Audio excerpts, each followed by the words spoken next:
Woof woof! Welcome to TV Cream of Cards, putting the woof back into cards. So without further ado, let me introduce you to some more furry cards. Yeah! Woof woof woof woof. Not many sets were devoted purely to puppies, but this is one of those rare exceptions.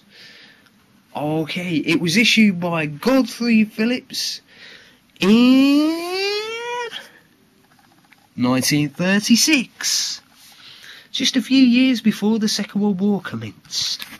Okay, let's run through them. There's a full list of all the breeds in the description.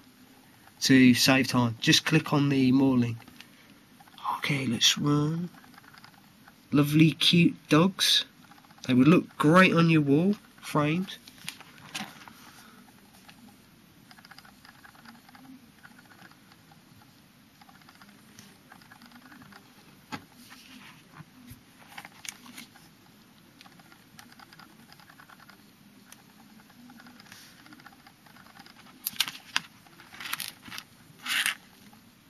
I'm not sure who the artist was on this particular set.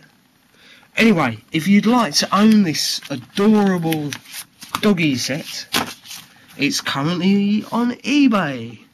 See you there. Bye for now. Thank you for watching my video clip. If you found it handy or even mildly entertaining, please click on the appropriate red stars below. And if you'd like to see more amazing video clips like this, please click on the orange subscribe icon up there somewhere. Thank you for watching. Bye for now.